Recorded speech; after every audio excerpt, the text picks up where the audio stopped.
Hey, g'day again.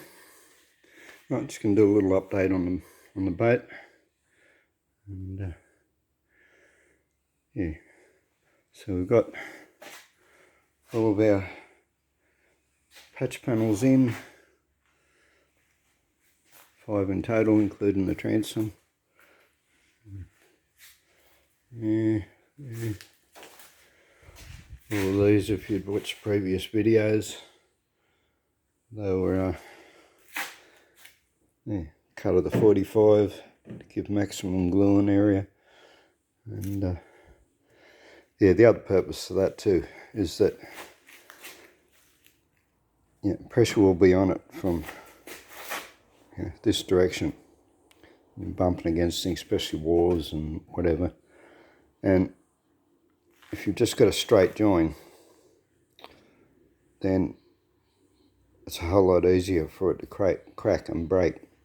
Whereas now, any bumping will only be pushing the join together.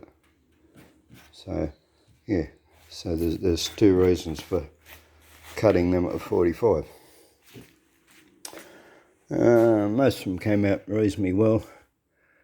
Not 100% perfect. There is a couple of little gaps here and there. There was one here that I actually had to fill with a bit of putty, but as I said, this is a fairly long patch, and all of that area was sort of close to a perfect fit, so I didn't want to jeopardise that area to get this to fit perfectly. So it's better to fill one. I mean, it's just as strong, the epoxy's stronger than the timber anyway to begin with. So, but yeah, we've got all of our rivet pins in, or the gunner ones anyway. And for the seat elbows, I have to learn what these things are called, these brackets. So just know them as elbows, because it's what the old blokes would call them. So it's a bit of tape here, because this was actually cracked, and it just cracked through the grain of the timber. It wasn't rotted or anything else. So put a large screw up from the bottom, and just filled it in with epoxy. That's what the tape was about, just stopping the epoxy from running out of the join. I'm going to put another screw up from under the seat in all of these brackets, because they're only held on by the one pin. I just don't think that's strong enough. That can give, I mean, it won't move without twisting these, but it puts pressure on these. It could even be moving. That's a good idea too. I think I'll drop a screw straight down through there into the stringer as well. So a little more reinforcing to be done on that. We've got our bow post filled in. That, if you look closely, you can see where the actual timber is. So it did come to the top. It was just sort of rounded off through rot and wear, and so I had a bit of thought on that, and it wasn't really, like it wasn't soft or rotted what was left of it. So every time I'd mixed up a bit of epoxy, I'd pour some more epoxy over it, and which is soaked in, and then I eventually filled that with epoxy mixed with sawdust. So, but that's actually stronger than trying to join a new piece into it. As I explained in a previous video, you can't just sit a piece on top. To join a bow, because of the amount of stress that's under it, you'd have to cut like from here right up here like this. But a whole lot of screws, a whole lot of glue, etc., etc. Just so it has enough strength. But as I said, the original timber is always stronger, and like without a join. That's yeah, stronger than joint, so that's why I've left it and just filled it in. As I said before, you know, the epoxy is stronger than what the timber is anyway. I will I'll put some couple little scribes in here, just so, actually that one ran much shorter than the other side. Yeah, I think this one's actually a bit long. So, yeah, I'll cut this one back and put a scribe across there so that the two are even, just to make it look original. I have cut the tops off all of the ribs. They were sticking up a couple of mil. I was going to leave them thinking that's how it originally was, but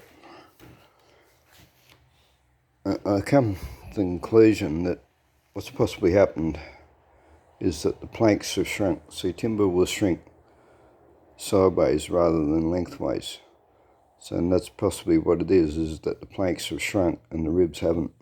And that's what I think why they were protruding. I doubt they'd have finished them that way to begin with. But anyway, I hope I'm right about that, because they're all cut off now. Of course, we've run the plane over it. Just got to sand it all. I also beveled the two gunnels, and they'll get finished off with the sander as well. Little bit of fill to put in here and there. The gap here, gap there. A couple little bits here that can need filling. But generally, yeah, it's all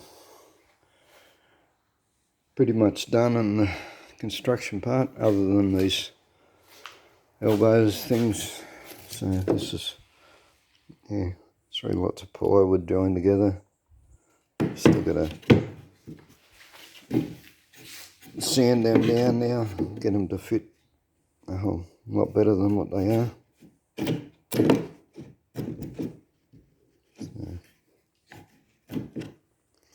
yeah. As I said, I'll do that with the sander, get a final fit, and then I'll round them off. Yeah, I haven't cut the other one yet. I haven't made the one for the front. Didn't really have anything to go on, so I don't know what sort of length they were to be. The only thing I did have to go on was that on the backs you could see by the unpainted timber that it came up to the rib, so I made them even length. And but yeah, of course this was all right the way. I didn't have that much of an idea of the thickness either. These are probably thicker than the originals, but yeah, it's not a bad idea anyway. I sort of went for this thickness because this front one was obviously that thick, because of the recess that's in it, and this pin that held it, being in the centre, that tells me that it did come right to the top. So, so that was a good 2 inches thick. I gave that a couple of whacks to see if I could pop it out, but it wasn't going to move. And you don't want to keep whacking it and fracture all the bow timber. And then, of course, you only have to get a new pin. So, yeah, when I put this new elbow in, I'll just make it, like that was cut flush. There was a tiny little bit of the elbow left on it, so that was cut flush. So, yeah, what I'll do is I'll just make it 3mm narrower. I'll have to make a cap for that.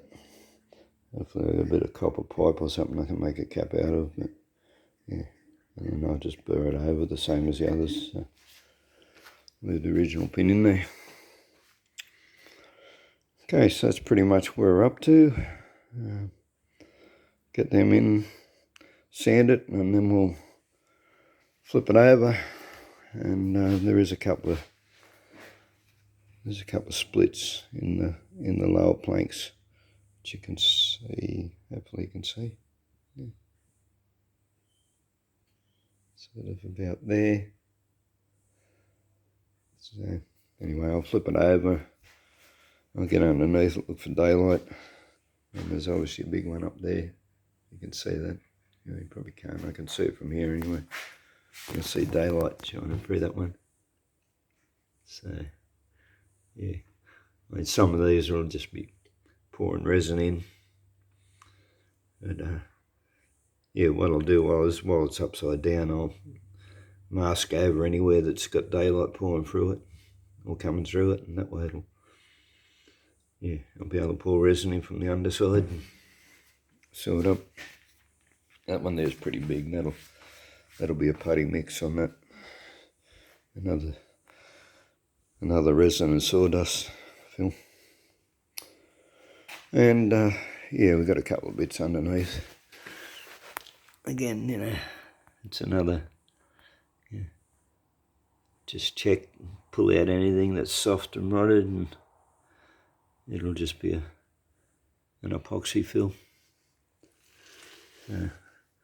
Fortunately, this is a painted bait, so yeah, you get away with that, no issues. Yeah, once it's painted, nobody will ever know it was filled up. And yeah, of course, as I've said over and over, epoxy's stronger than a timber. It's never going to be a weakness issue.